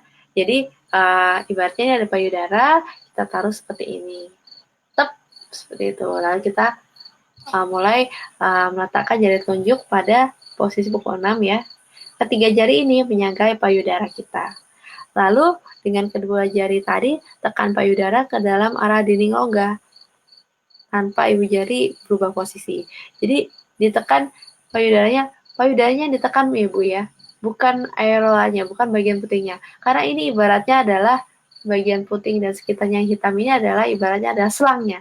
Kalau selangnya ditutup, kita bayangkan kalau misalnya ada keran air gitu ya, justru malah mampet gitu ya. Makanya yang dipencet itu bagian pinggir-pinggirnya saja, seperti ini, keliling gitu ya. Awalnya tadi jam 12 dan jam 6, lalu kemudian nanti keliling seperti itu, mengelilingi payudara, bukan di bagian tengah ya, bukan di bagian puting seperti itu, karena tadi itu puting ini atau bagian sekitar areola dan bagian sekitar areola ini adalah selangnya. Jadi jangan sampai selangnya dipencet. Kalau di selangnya dipencet jadi mampet ya gitu. Jadi sekitarnya yang di sekitarnya payudara ini yang dipencet seperti yang ditekan-tekan seperti itu. Nah, itu ada gambarnya ya. Jadi daerah sekitarnya itu yang dipencet seperti itu. Nah, Jadi lanjutkan ya, setelah misalnya tadi pukul 12 ke 6, pindah ke ibaratnya arah jarum jam gitu ya, 9 ke 3, seperti itu. Dilakukan terus sampai payudara mulai merasa kosong gitu ya, mulai agak longgar-longgar. Biasanya kan habis keras gitu, jadi agak melonggar gitu. Nah, lanjut lagi kita berbicara mengenai ASI perahnya. Setelah ASInya kita perah, gimana ngasihnya gitu. Untuk menghindari bingung puting, biasanya kita menggunakan gelas atau sendok. Ini benar-benar idealnya ya ibu-ibu ya. Karena kalau misalnya kita mulai memakai DOT, itu otomatis akan sulit untuk melakukan direct breastfeeding atau nenen. Jadi memang beberapa kesulitannya itu tadi, begitu misalnya ibu titipkan ke daycare, seperti daycare menggunakan DOT misalnya seperti itu. Jadi otomatis akan sulit sekali untuk bayi nenen secara langsung. Tapi selama ibu memberikan ASI, itu sih masih bisa divakuumi ya. Tapi sebenarnya memang idealnya proses menyusui itu adalah dengan nenen secara langsung. Idealnya seperti itu. Karena yang di sini memang yang kita bahas itu memang ASI eksklusif ya sebenarnya. Tapi ada efek lain sebenarnya dalam proses menyusui lain. Proses menyusui itu bukan hanya memberikan makan saja, tapi di sana kan tadi saya katakan karena kita ada bonding, sentuhan antara bayi dan ibu, seperti itu. Kemudian kita juga mengatakan hal-hal baik ketika proses menyusui, itu tidak bisa digantikan ketika kita memberikan ASI perah sebenarnya. Nah, ini memang ASI perah itu adalah second stage ibaratnya ya, udah di bawahnya. Yang pertama tadi memang paling tinggi levelnya itu adalah menyusui secara langsung gitu. Nah, tapi kalau misalnya tidak bisa menyusui secara langsung tapi kita tetap memberikan ASI, itu memang harus diperah, kemudian diberikannya dengan apa? Diberikannya dengan gelas atau sendok, bukan dengan DOT gitu ya. Sehingga pada saat ibu pulang kantor, ibu bisa tetap menyusui secara langsung lagi seperti itu. Karena kalau sudah pakai DOT itu akan susah nanti bayi. Karena rasanya DOT itu sama kenyalnya puting itu beda. Kemudian juga kalau kita menyusui dari payudara itu ada effort ya, ada usaha. Kalau menggunakan DOT itu lebih sedikit effortnya. Jadi bayi akan lebih males kalau menyusui langsung. Kalau saya sudah pernah kena DOT gitu, aduh ini susah gitu kalau pakai nenen gitu. Ya, jadi memang itulah kenapa rasanya kita menggunakan gelas atau sendok untuk memberikan ASI perah pada saat ibu di kantor, seperti itu. Sehingga pada saat ibu pulang dari kantor, ibu bisa menyusui secara langsung. Nah, jadi bayi itu harus dipangku ya, dengan posisi tengah duduk, kemudian cangkir atau sendoknya ditempelkan pada bagian bawah bibir, menyentuh bibir bayi, jadi bayi akan minum dengan dorongan lidahnya, seperti itu. Nah, tidak boleh menuangkan ASI ke dalam mulut, nanti takutnya tersedak ya. Jadi biarkan bayi itu tetap menggunakan effort atau usaha untuk minum atau makan seperti itu. Jadi dia akan menggunakan lidahnya untuk mengambil air susu yang ada di sendok atau di gelas yang berada di bibir bawah ya, seperti itu. Jadi nggak boleh ditenggakkan gitu, tapi biarkan bayi untuk gitu berusaha untuk menyedot menggunakan lidah seperti itu untuk meminum ASI tersebut, ASI perah tersebut. Nah, memang ASI perah itu sebaiknya diberikan dengan gas atau sendok dan tidak diberikan dengan DOT seperti yang saya katakan tadi, karena pada saat itu biasanya nanti akan terjadi bingung puting ketika bayi diberikan ASI perahnya dengan menggunakan DOT. Otomatis nanti akan sulit untuk nenen, jadi tidak ada proses nenen lagi deh seperti itu. Ketika pulang kantor ya bisa nenen lagi gitu. Nah, hal-hal lain yang perlu diperhatikan lagi dalam penggunaan metode ASI perah ini adalah dengan menyimpan secara baik gitu ya. Jadi jangan sampai yang kita berikan ke anak kita itu aslinya basi seperti itu atau sudah rusak kandungan gizinya. Jadi kalau di suhu ruangan ASI itu maksimal 3-4 jam atau 6-8 jam benar-benar dalam kondisi bersih ya di dalam botol seperti itu. Kemudian ASI yang sudah beku atau sudah dicairkan itu di suhu ruangan itu maksimal 4 jam. Jadi ketika kita keluarkan dari kulkas, kita encerkan gitu ya maksimal 4 jam ketika berada di suhu ruangan. Kemudian kalau yang sudah dihangatkan tuh harus segera diminum, nggak boleh ya.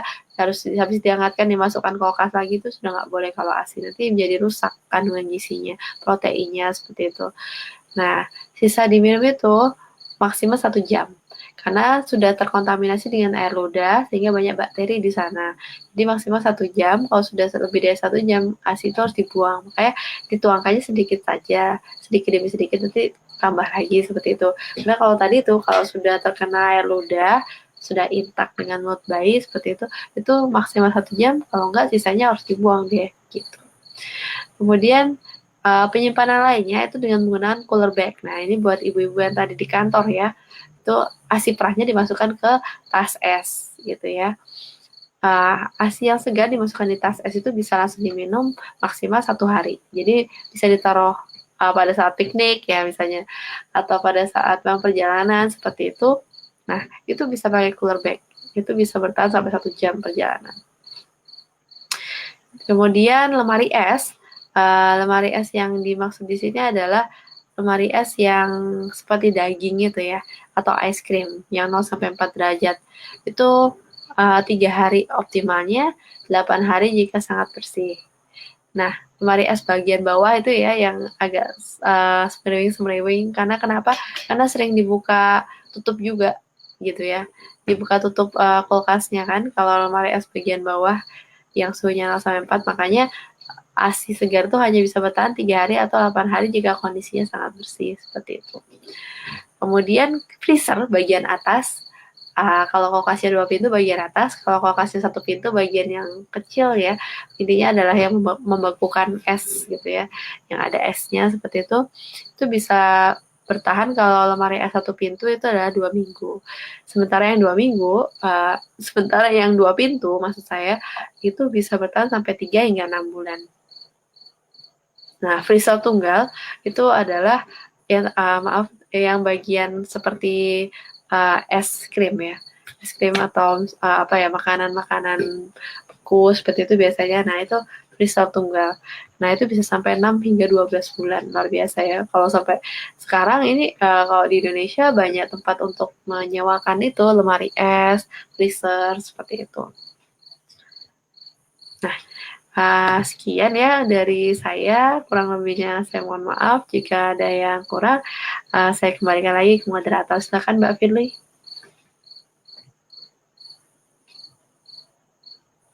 Sampaikan cukup detail dan terperinci mengenai tata cara pemberian ASI eksklusif dari awal. Kemudian ini saya sudah mendapatkan beberapa pertanyaan dari sister. Saya akan bacakan ini, sedikit panjang pertanyaannya. Sebelumnya Mbak Umu, ini mau dikumpulkan pertanyaannya, beberapa pertanyaan terus lalu dijawab atau satu-satu dijawab? Satu-satu aja. Satu-satu, oke. Ini dari satu sister. Oke, Assalamualaikum, bayi saya laki-laki berusia 4 bulan. Ini adalah anak kedua saya. Alhamdulillah sampai hari ini bayi saya masih diberikan ASI eksklusif. Setelah melahirkan, bayi juga diberikan IMD selama 1,5 jam dan rawat gabung selama 2 hari. Sejak beberapa minggu terakhir ini, saya merasa bayi saya tidak mendapatkan asupan ASI yang cukup. Saya pun merasa produksi ASI yang tidak melimpah. Bayi seperti merasa kurang dan lapar setiap 2 jam. Sementara payudara saya belum memproduksi ASI yang cukup. Beberapa hari yang lalu saat check up reguler ke dokter, berat bayi memang naik tapi kuartilnya turun. Pada usia 2 bulan, berat bayi saya berada pada kuartil 40, sekarang hanya kuartil 5. Menurut WHO, usia bayi saya 4 bulan 5 hari dan beratnya 5,9 kg. Pertanyaan saya, apa yang harus saya lakukan supaya jumlah ASI saya berlimpah? Saya merasa jumlah ASI saat ini tidak sebanyak saat anak pertama. Saya khawatir pertumbuhan anak saya tidak sesuai usianya. Kemudian pertanyaan yang kedua, apakah ada hubungannya jumlah produksi ASI dengan istirahat yang cukup? Sebulan terakhir ini saya merasa kurang istirahat dan kurang tidur juga. Dan suami juga sibuk. Terima kasih. Oh, kemudian ini ada tambahan dari ini, masih sister yang sama. Dan juga kemarin dokter menyarankan untuk memberikan susu formula. Nah, ini saya sedikit bingung gimana ini Mbak Umu. Silahkan. Iya, jadi Ibu harus tetap semangat, luar biasa ya. meskipun dokter bahkan sudah merekomendasikan susu formula, ibu masih memberikan ASI eksklusif sampai saat ini. Berarti ibu luar biasa sekali ya, teguh sekali hatinya. Nah, memang pada saat ini bayi berusia 4 bulan. Beberapa beberapa dokter itu masih memakai standar 4 bulan saja. Tapi memang secara internasional, ASI eksklusif itu seharusnya itu diberikan pada saat 6 bulan. Nah, kemudian bagaimana ya tadi pasti pakai rasa-rasanya ya. Jadi belum disebutkan apakah bayi tadi setelah dicek popoknya selama sehari itu 5 sampai 6 kali basah. Jadi itu juga bisa menjadi tanda-tanda kecukupan. Jadi memang pada saat tertentu kuartil itu tidak selalu akan naik ya. Ketika bayi mulai bisa melakukan aktivitas lain, berat badan itu akan menurun gitu. Kalau misalnya produksinya tidak meningkat seperti itu. Nah, tapi bukan berarti ASI itu tidak cukup sebenarnya. Jadi tadi harus dilihat lagi tidak hanya satu indikator, karena indikator berat badan tadi bisa jadi karena aktivitas bayi mulai meningkat gitu ya.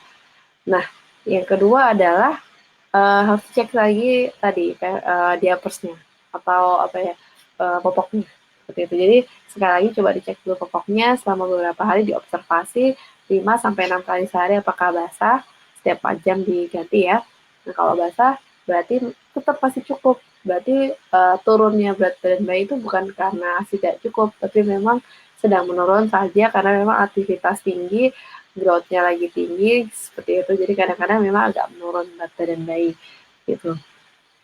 Kemudian apakah bagaimana caranya ya untuk meningkatkan produksi ASI? Tadi sudah disebutkan bahwasanya kita bisa melakukan cara itu dengan meningkatkan hormon oksitoksin yang ada pada tubuh kita. Tadi di slide nomor berapa ya? Sebentar.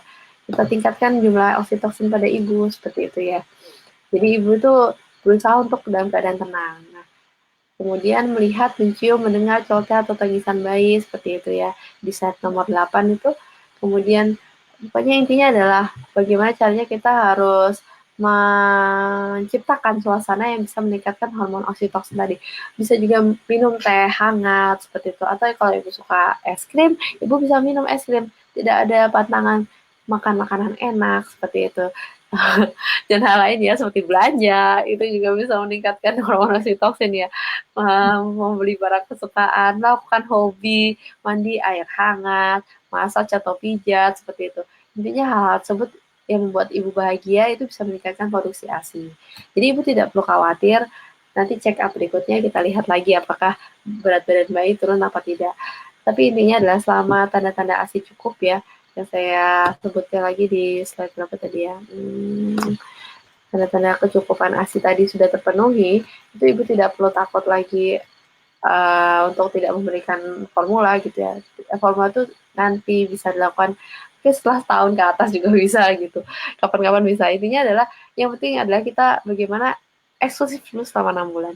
Jadi eksklusif saja dulu selama 6 bulan ini diperjuangkan sepertinya 2 bulan lagi. Nah, kita lihat apakah memang berat badannya masih tetap sama atau menurun seperti itu. Kalau misalnya sudah meningkat lagi berarti memang kemarin itu hanya karena aktivitasnya tinggi, growth-nya memang sedang growth spurt atau memang puncaknya peningkatan berat badan ya, sehingga mungkin antara produksi dengan kecepatan itu tidak setara gitu ya. Bukan berarti tidak cukup ya, sebenarnya bisa mencukupi memang sedang tinggi-tingginya seperti itu.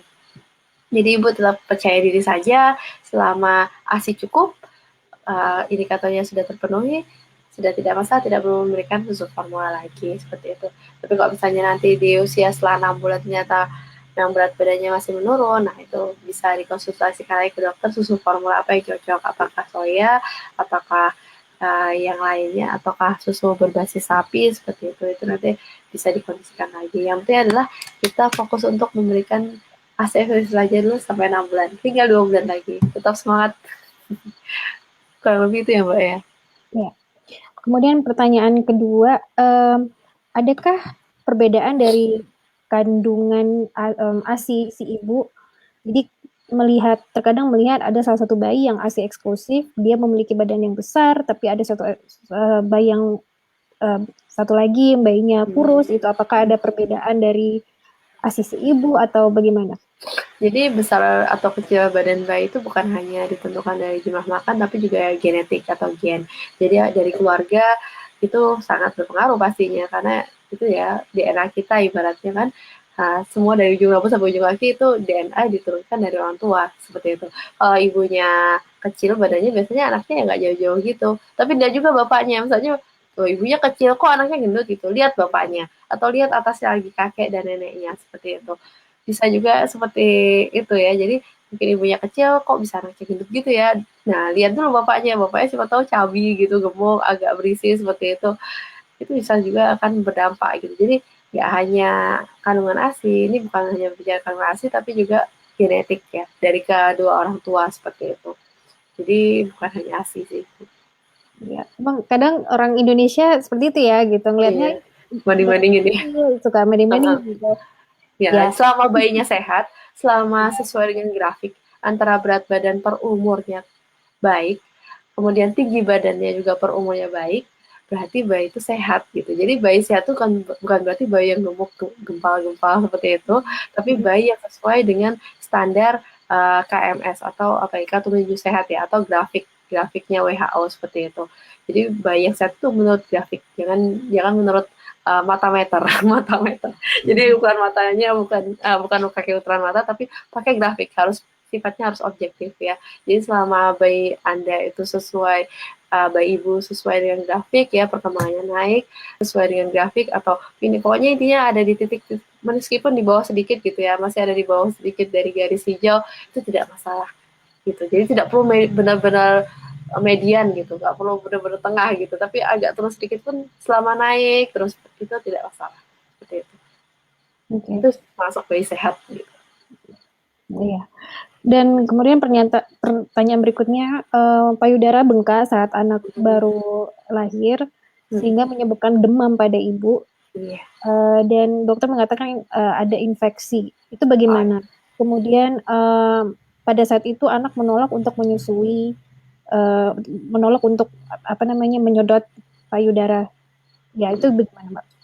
iya, memang gini, payudara bengkak itu disebabkan karena tadi ya kita kurang sering untuk mengeluarkan ASI. Padahal kan tadi itu sekali lagi ASI itu bukan tempat penyimpanan tapi tempat produksi dari payudara itu bukan tempat menyimpan tapi tempat untuk memproduksi. Jadi akan mengalir terus ya.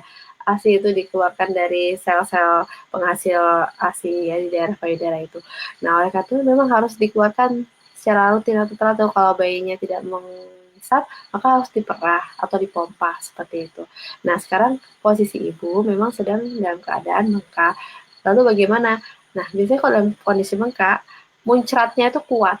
Akhirnya bayi itu nggak nyaman karena ketika dimasukkan ke dalam mulutnya itu terlalu kencang. Akhirnya kadang bayi nggak nyaman dengan itu, ada yang bisa tersedak atau ada yang aduh nggak suka aja gitu kan, akhirnya menolak. Nah, gimana caranya? Tadi itu mulailah untuk dipompa, kemudian diberikan menggunakan sendok atau gelas kecil, gelas loki ya, gelas yang biasa digunakan untuk ngasih air zam-zam itu juga ya. Nah, seperti itu.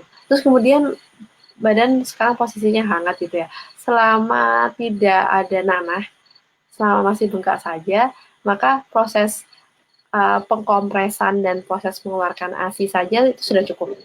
Gitu. Tapi kalau sampai keluar nanah itu baru nanti akan diberikan antibiotik, diberikan obat-obat seperti itu. Nah, kalau sekarang masih belum ada nanahnya, seperti itu masih hanya buka dan badan ibu hangat, itu cukup dikompres dan dikeluarkan secara teratur. Digunakan menggunakan pompa atau menggunakan tangan. Memang kalau pakai tangan itu susah, Mbak. Berat, capek. Karena pompa itu nggak sebentar. Pompa itu minimal 15 menit kan untuk bisa ngosongin. Kalau saya sih 15 menit saja sudah agak kosong gitu. 15 menit itu lama kalau pakai tangan. Lebih enak memang pakai pompa listrik seperti itu, atau pompa manual pun bisa gitu ya. Jadi memang harus dikeluarkan ibu pelan-pelan dan harus dimassage, dipompa, dimassage ya daerah sekitarnya. Ibu bisa buka YouTube ya, YouTube di YouTube channel tertentu. Intinya adalah bagaimana massage untuk payudara gitu ya, massage untuk payudara sehingga ya yang sudah mengeras tadi macet kan salurannya macet ya karena tadi mengeras payudaranya, melengkal melengkal itu apa ya bahasa Indonesia, intinya mengeras gitu, itu harus dimasak sehingga nanti keluar dari payudara itu memang agak sakit seperti itu. Tapi memang harus dikeluarkan sehingga asinya nanti keluarnya lancar lagi seperti itu. Harus dimasak, harus belajar masak bisa bisa melalui YouTube atau misalnya ibu bisa menghubungi konselor laktasi terdekat. Bisa di WIC ya, kalau di Amerika ini kan ada WIC, yang paling terdekat tuh WIC, pasti ada konselornya di sana. Kita bisa tanya dan bisa dibantu untuk bagaimana memasak payudara yang bengkak ini. Karena tidak semua dokter adalah konselor laktasi dan mengerti mengenai ASI gitu ya. Karena kompetensi dasarnya tidak terlalu dalam ya dokter. Jadi konselor laktasi itu sudah tersertifikasi selama 30 jam seperti itu konselor. Kalau konsultan itu adalah 1000 jam yang ada gelarnya IBCLC. IBCLC ya kalau di bahasa Inggris. Ya, jadi ibu membutuhkan pertolongan konselor atau konsultan. Kalau ibu memang merasa tidak bisa sudah melalui YouTube tapi masih tetap bengkak, berarti harus memperoleh bantuan dari konselor atau konsultan yang gelarnya IBCLC, IBCLC tadi. Sehingga kalau setelah dikeluarkan itu sudah mulai lega ya, ASI sudah mulai lancar, bisa mulai dipompa lagi secara teratur, pompa atau perah, atau bisa direct breastfeeding secara teratur. Intinya memang jangan sampai bengkak lagi ya. Dan mekanisme demam itu tidak perlu minum obat. Jadi begitu bengkaknya selesai, demam itu akan selesai. Jadi tidak perlu minum obat tertentu untuk menurunkan demam ibu. Seperti itu. Selama demamnya itu kurang dari 40 atau kurang dari 39 ya, masih dalam batas wajar, itu memang hanya mekanisme saja karena payudara bengkak seperti itu.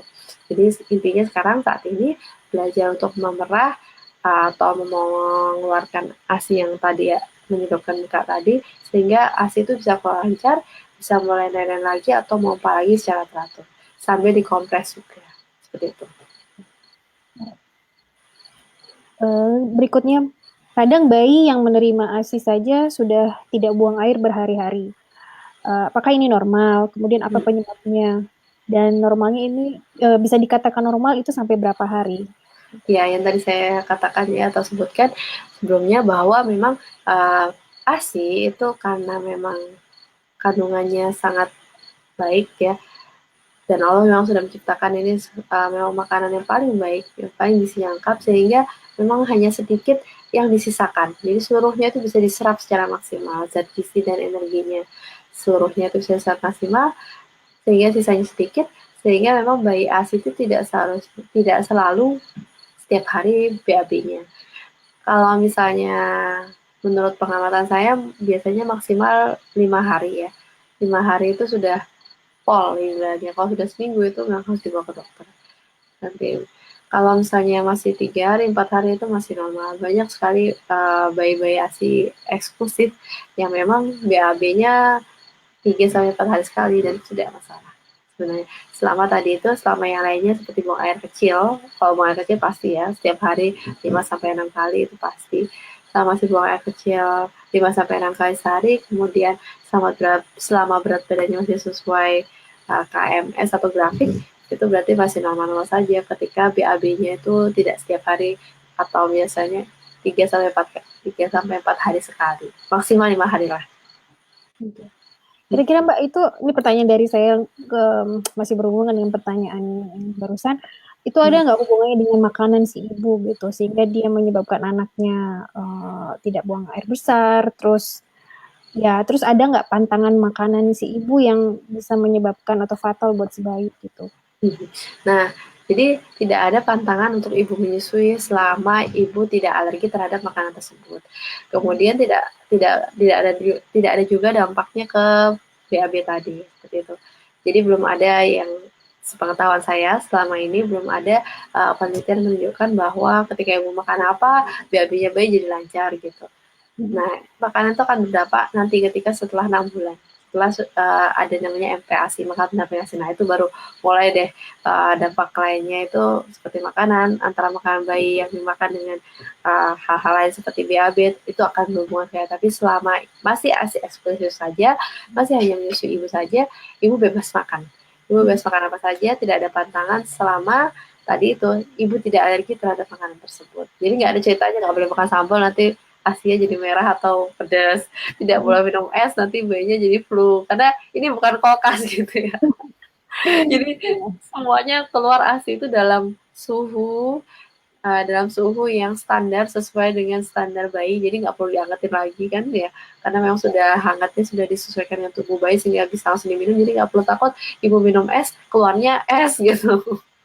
Tapi kalau ini misalnya ibunya makan sambal atau pedas, terus anaknya jadi perutnya panas gitu, terus area bawah bayi jadi merah gitu, terus kalau misalnya ibunya minum kopi misalnya gitu, terus jadi susah Oh, tidur, itu bagaimana? kalau kopi, cola, kemudian misalnya soft drink, kemudian teh, itu memang ada dampaknya. Seperti itu. Karena kafein itu bisa merembes, di teh itu ada kafeinnya juga loh ya. Jadi bukan hanya kopi kan. Dan di cola juga soft drink juga ada kafeinnya. Itu bisa merembes ke ASI sehingga bayi itu akan sulit tidur. Jadi memang kalau misalnya ibu mau minum kopi atau teh, itu harus ada jaraknya antara menenen dengan minum kopi. Biasanya sebaiknya sih setelahnya nenen atau setelahnya memeras itu baru minum kopi, seperti itu.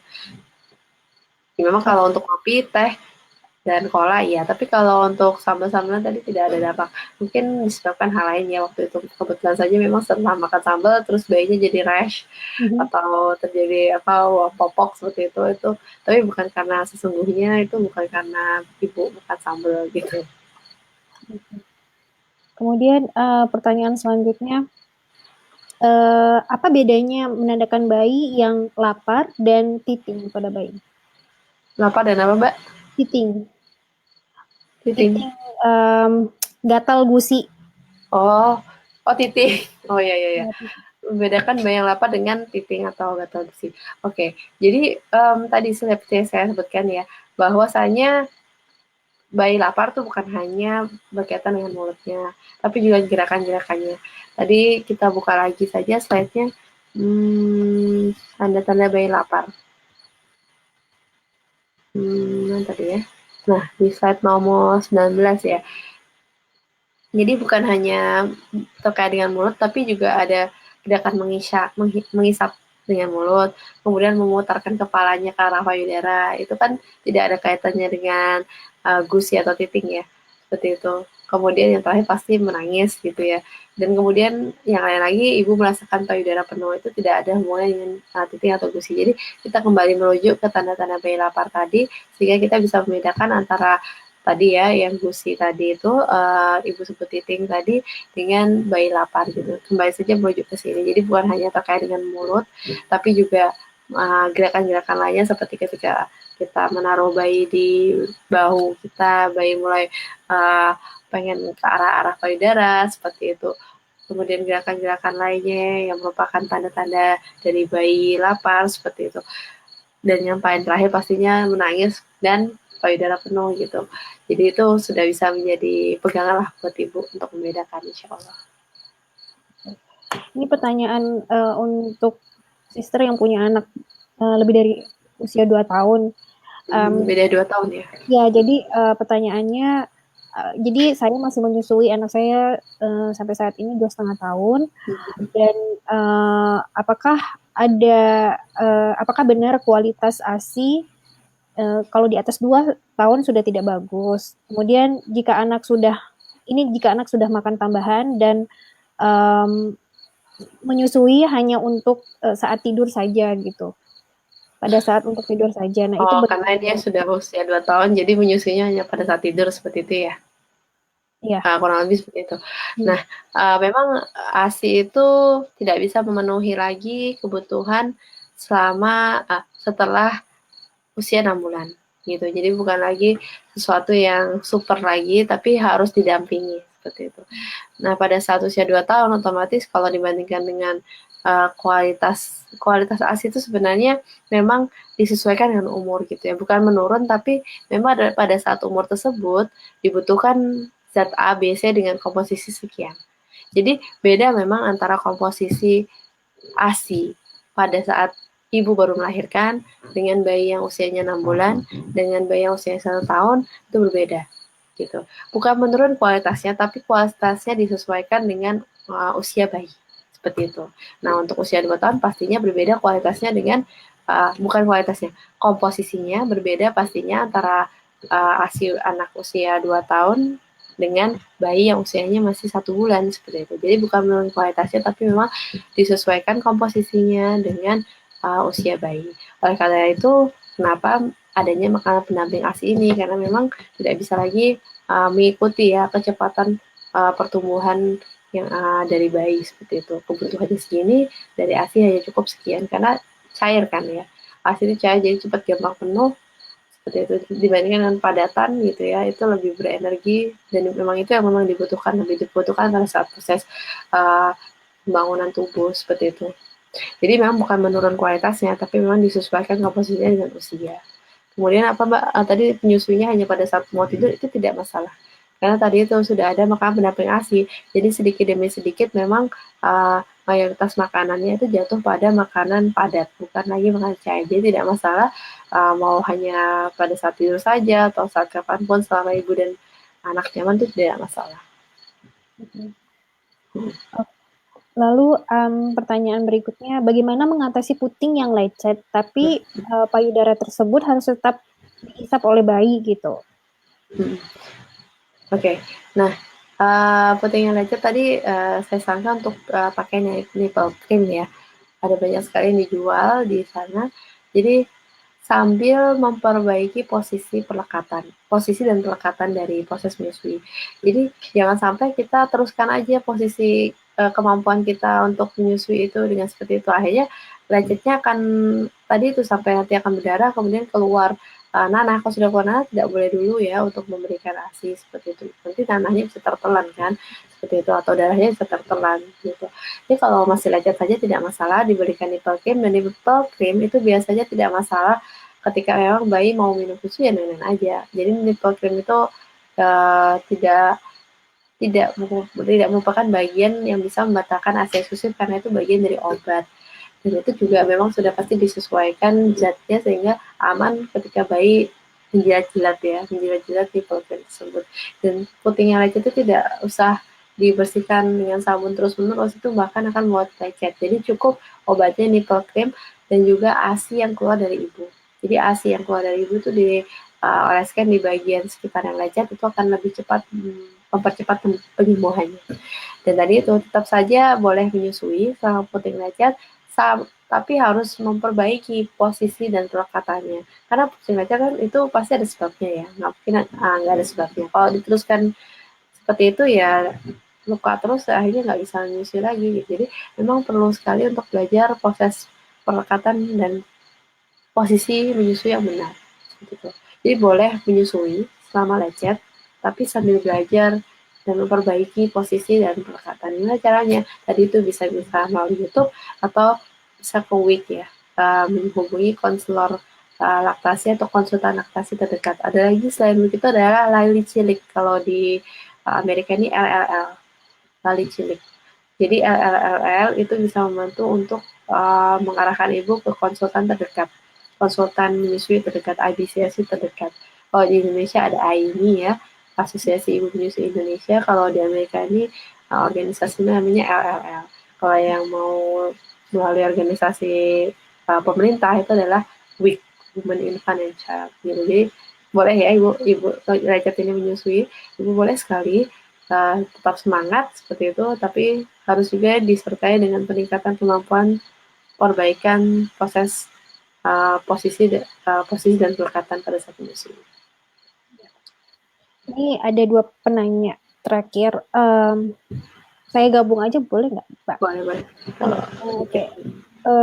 Banyak wadah menyimpan ASI seperti botol kaca, botol plastik, atau kantong plastik. Manakah yang lebih baik? Kemudian pertanyaan berikutnya, salah satu tantangan dalam pemberian ASI eksklusif untuk saya adalah perbedaan pandangan dengan orang tua. Kadang orang tua kita berpendapat kalau anak yang menangis terus karena lapar. Jadi butuh susu tambahan.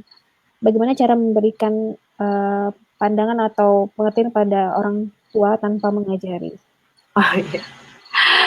Iya. Nah, yang pertama untuk wadah ASI ini disesuaikan dengan kondisi ekonomi juga ya, dimana memang yang lebih ekonomis memang menggunakan plastik. Selain ekonomis, memang kelebihannya plastik ini dia save tempat gitu, ibaratnya bisa ditumpuk-tumpuk gitu banyak, jadinya satu freezer bagian atas tuh bisa ditumpuk-tumpuk sekian gitu ya, banyak gitu. Sedangkan kalau botol ibaratnya kan bentuknya ukurannya segini ya, jadi susah kalau ditumpuk kecuali ada papannya, dan itu susah, memang agak susah kalau botol. Intinya adalah, tapi kelebihannya botol adalah tidak sekali pakai, jadi bisa kalau sudah dituangkan asinya, diminumkan bayi, bisa dicuci, dipakai lagi, seperti itu. Tapi memang harganya akan lebih mahal. Kalau yang plastik tadi kan sekali dituang, dibuang, harus dibuang, nggak boleh dicuci terus dipakai lagi, gitu. Jadi tidak ada yang lebih baik, disesuaikan saja dengan kemampuan dan juga ukuran kulkas masing-masing. Seperti itu. Terus kemudian tadi plastik, botol sama apa? Mengenai pandangan untuk orang tua. Oh iya. Nah, memang ini agak susah. Makanya saya katakan tadi pada saat datang ke kelas menyusui, kelas biasanya sebelum kehamilan ya, prenatal gitu ya. Biasanya kelasnya itu ada di rumah sakit atau di organisasi. Kalau di Amerika lali cilik seperti itu. Kalau di Indonesia ada kelas prenatal untuk sebelum melahirkan, itu adalah yang ngadain AIMI seperti itu ya, Asosiasi Menyusui Indonesia, bisa dicek websitenya. Nah, yang datang ke kelas itu sebaiknya memang bukan hanya ibu. Jadi supaya bisa mensupport harus sama dulu pandangannya, harus sama dulu. Jadi bukan kita gimana caranya untuk tidak menggurui, kita arahkan ke orang yang netral di luar kita yang memiliki kemampuan. Sehingga ibu itu akan lebih percaya karena yang berbicara adalah orang yang kredibel, seperti itu. Jadi kalau misalnya sekarang sudah terlanjur melahirkan, ya mari kita bersama-sama belajar, dibawa ke tempat yang biasa mengisi kelas edukasi seperti itu. Di WIC juga ada kelasnya. Kalau di sini ada jadwalnya di website, biasanya di website WIC di stage tempat. Di ini juga ada. Datanglah bersama dengan orang tua atau suami seperti itu. Jadi supaya sama-sama mengerti sehingga sama-sama paham gitu loh. Jadi spiritnya sama-sama, motivasinya tuh levelnya sama gitu. Jadi jangan sampai kita berusaha menggurui, tapi kita arahkan ke orang yang kompeten, orang yang mengerti, sehingga lebih percaya gitu kan. Akhirnya nggak perlu ada perdebatan, karena kan yang berbicara memang sudah kompeten, sudah memiliki sertifikasi seperti itu caranya. Memang kalau berbicara soal ASI eksklusif terus melihat ukuran bayi, pasti akan membandingkan dengan anak lain Iya, gitu ya. benar. Karena itu pengalaman pribadi juga gitu. Iya, Berpikir ini sama. anakku sehat apa enggak sih, cukup apa Iya, enggak gitu ya. Jadi benar-benar. mainstreamnya harus dirubah gitu ya. Kalau kadang memang terbukti kalau anak ASI itu emang lebih kuat walaupun dia badannya kecil. Kecil ya, lebih kurus ya. Tapi Kelihatan alhamdulillah lebih ramping sih. ya, tapi dia gampang sakit gitu kan ya. Tapi ya kembali lagi ke orang tua, prinsip Iya. orang tua. Baik, Tadi sebentar, kayaknya yang bagian orang tua itu ada satu lagi pertanyaannya sebelumnya. Apa ya? Selain menggurui tadi apa ya? Coba uh, diulang pertanyaannya tadi yang terakhir. pemberian ASI eksklusif untuk saya adalah adanya perbedaan pandangan dengan orang tua. Kadang orang tua ikut berpendapat kalau anak yang menangis terus karena lapar. Nah itu tadi. Nah, ibu harus, maksudnya orang tua harus diberitahu bahwa bayi menangis itu bukan hanya karena lapar gitu. Ada hal-hal lain yang menyebabkan bayi menangis. Nah, hal seperti itu biasanya kalau disampaikan oleh kita saja kurang percaya gitu ya. Maka kita bisa buka rujukan atau kita print aja deh kalau kita nggak sempat untuk ke dokter atau ke konselor laktasi atau ke konsultan laktasi, kita print aja dari website seperti itu ya. Websitenya itu biasanya ada di websitenya WIC, Lali Cilik, AIMI bahasa Indonesia ya. Kalau Lali Cilik kan dan WIC pakai bahasa Inggris seperti itu. Diprintkan saja tanda-tanda tanda-tanda lapar atau sebab bayi menangis. Jadi sebab bayi menangis itu bukan hanya karena lapar tadi yang saya katakan, karena bayi itu di dalam rahim ibu itu merasa nyaman. Kondisi paling ideal adalah di rahim ibu. Satu, nggak terlalu gelap, nggak terlalu terang. Kondisinya hangat, tidak terlalu panas, tidak terlalu dingin. Kemudian tidak bising. Di luar ini kan dia baru pertama kali ya lahir ke dunia ini, bukan bukan kedua kalinya. Ini perjalanan baru bagi bayi. Ketika dia melihat sesuatu yang baru, mengagetkan, atau suara yang asing gitu, dia akan merasa insecure gitu ya, merasa tidak nyaman seperti itu. Itu sudah bisa bikin bayi menangis. Jadi bayi menangis itu memang bukan hanya karena lapar, tapi ada hal lain. Terus kemudian panas, dingin, gerah, pakaiannya belum diganti, seperti itu yang mungkin harus sering diganti, popoknya basah, kemudian serangga, semut, dan lain-lain. Misalnya alasnya harus kita ganti sering seperti itu ya, karena mungkin kena bakteri sehingga gatal. Beberapa bayi memiliki kulit yang sensitif sehingga kita harus peka ya, harus kita ganti alasnya, alas tidur bayi sering-sering mungkin gitu. Jadi sekali lagi bayi menangis itu bukan hanya karena lapar, tapi banyak hal lain, faktor lain yang bisa menyebabkan bayi menangis. Dan itu memang perlu disampaikan secara apa ya, pelan-pelan. Kalau tidak sempat kalau kita tidak sempat ke tempat dokter atau ke WIC atau ke acaranya Lali Cilik gitu ya, di Amerika Lali Cilik atau acaranya AIMI di Indonesia, ya itu tadi kita cari websitenya, kemudian kita print out, kita berikan pelan-pelan, kita kasih edukasi bahwa saya ingin memberikan ASI secara eksklusif, mohon bantuannya, supportnya. Kalau ibu merasa bayinya menangis terus, mari kita coba cari sebabnya apa bareng-bareng gitu. Jadi begitu bayi menangis, jangan sampai cuma ibu yang menenangkan, tapi ayah juga bisa bantu menenangkan. Suara ayah itu berbeda dengan suara kita wanita. Suara ayah itu diciptakan memang ada jakunnya, itu Allah itu udah ciptakan karena dia itu akan menghasilkan suara yang lebih ngebas. Nah, suara yang lebih ngebas itu akan lebih menenangkan bagi bayi. Jadi itu bedanya antara gendongan ibu dengan gendongan ayah ya. Suara ibu dan ayah itu memang sudah berbeda gitu. Memang ibu itu bayi itu akan nyaman ketika digendong ibu. Tapi ketika digendong ayah, suara ayah itu seperti nyanyi, salawatan, melakukan hal lain supaya cuma berdehem gitu aja. Dehemnya ayah itu nadanya itu beda dan itu nadanya itu lebih menenangkan. Coba dicoba, mungkin saja bayi menangis itu juga karena disebabkan itu. Dan ada lagi satu lagi, bayi itu kolik. Kolik itu adalah sakit perut yang penyebabnya sampai sekarang tidak diketahui.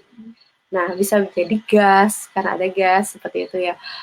Karena proses sendawa tadi yang tidak maksimal, jadi memang penting sekali ya untuk sendawa tadi ditungguin meskipun 10 sampai 15 menit itu hal yang tidak ringan ya. Tapi memang harus dilakukan gitu. Kita harus benar-benar keluarkan itu karena tadi itu bisa menyebabkan kolik.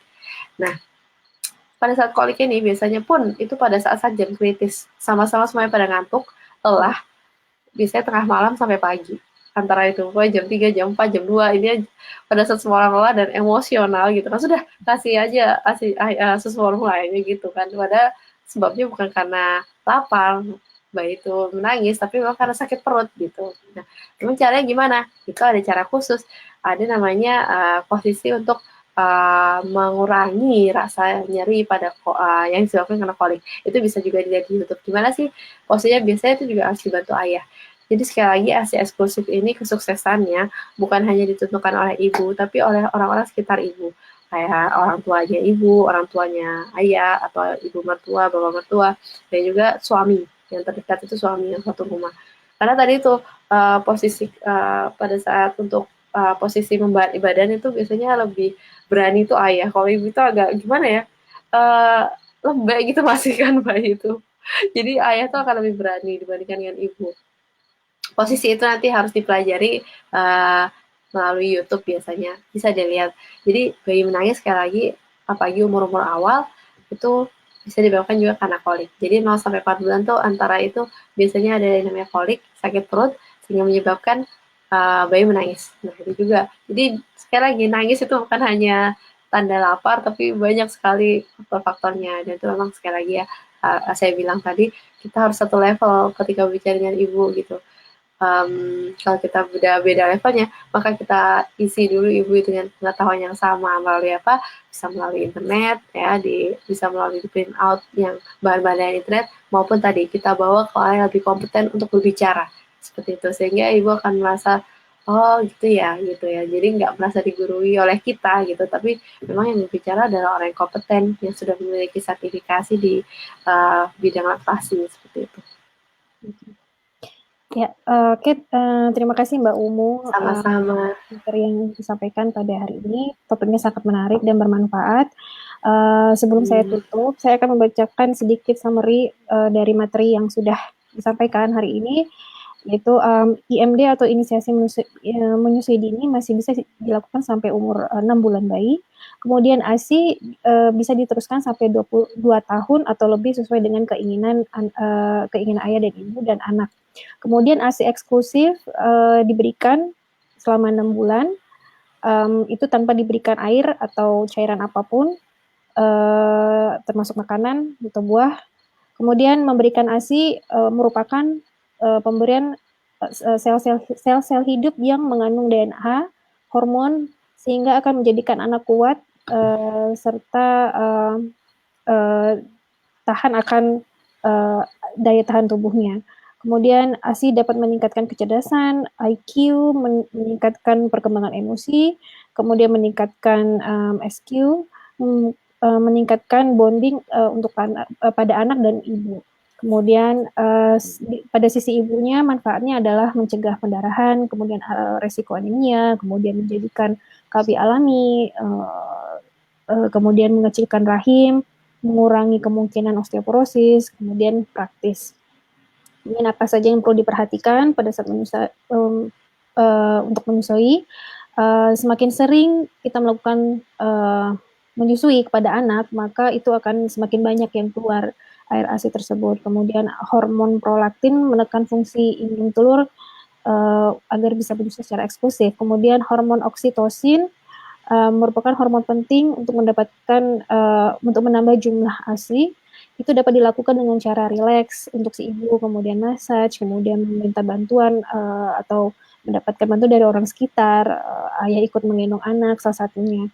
Kemudian salah satu yang dapat menurunkan hormon oksitosin tersebut adalah karena stres kerja, lelah, kemudian ibu takut gemuk, takut payudaranya kendor, kemudian takut bayinya rewel, terus takut air ASInya kurang.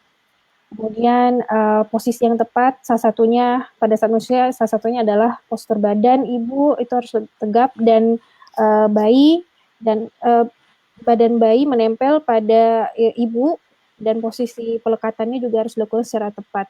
Dan mungkin lebih detailnya proses pelekatan dapat dilihat di YouTube. Baik, itu saja yang bisa saya sampaikan kesimpulan dari materi yang disampaikan oleh Mbak Umu. Saya ucapkan terima kasih jazakallahu khairan atas materinya dan waktu, kemudian partisipasi dari sister semua atas pertanyaan yang sudah masuk. Dan sekali lagi hari ini dapat terselenggara karena kerjasama oleh Insta Sister. Dan juga saya ucapkan terima kasih untuk Mbak Dewi yang di belakang sebagai streamer. Dan terakhir saya mohon maaf atas kesalahan dan kekurangan saya. Kekurangan adalah milik saya dan kesempurnaan milik Allah. Oke, saya tutup dengan membacakan doa. Subhanakallah wa hamdika asyhadu alla ilaha illa anta asyhaduka wa atubu ilaik. Terima kasih kita semua. Assalamualaikum warahmatullahi wabarakatuh. Sampai ketemu. Terima kasih Mbak Umi. Sama Mbak Fitri.